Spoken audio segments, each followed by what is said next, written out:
Okay, folks. So the next topic is capital structure, risk, and corporate valuation. What we're going to do here is we're going to be talking about the various um, avenues of financing your assets. Primarily, we're talking about debt, common stock, preferred stock, and retained earnings. Well, so what happens if a company, corporation finds themselves where their net income is probably not where it should be, and they're looking at the reasons, and they find out that their cost of capital, that's the weighted average of all the sources that I just mentioned that they're using, if all of them, how much that's costing them, and they find out that there's a cheaper way to do this. Typically, the cheaper way is more debt because debt is tax deductible. Every interest, since you're talking about a corporation, every cent that you pay in interest expense is tax deductible. And the most expensive source, as you'll find out when we get to cost of capital, is common stock. So you're seeing a lot of corporations do what they call a debt for equity swap, where they issue debt and buy back some of their outstanding common stock. But anyway, when they do that, what happens to the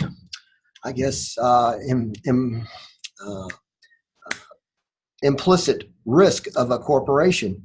It's going to go up because the more risk you use, the more it's going to cost you down the line as far as what you're going to have to pay on your equity.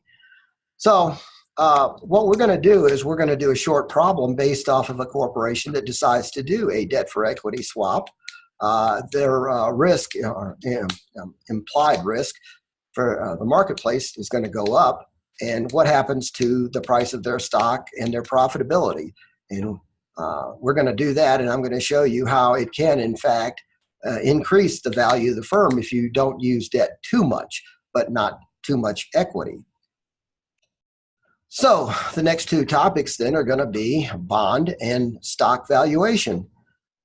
Issuing bonds is how a lot of corporations get debt other than going to a bank. And we're going to talk about the reasons for doing this and how do you value a bond?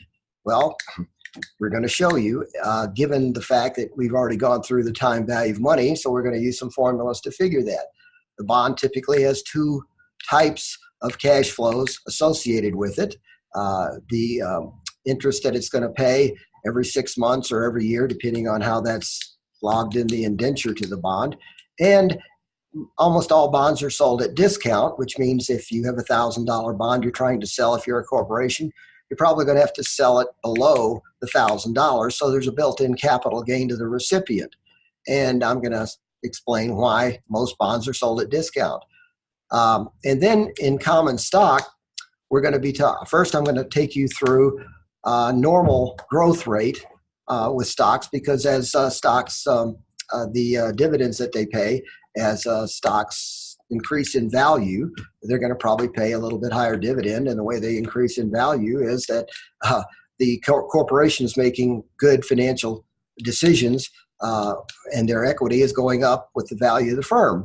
Well, because most corporations don't have what they call a normalized growth rate, as you can see in the stock market lately, what we're going to have to do is we're going to start with normal growth, and then we're going to get into what they call non-constant growth, which is the real model that most corporations use to value common stock. And it also shows you how Wall Street firms come up or have a good idea of how to come up with what they call an IPO price, initial public offering.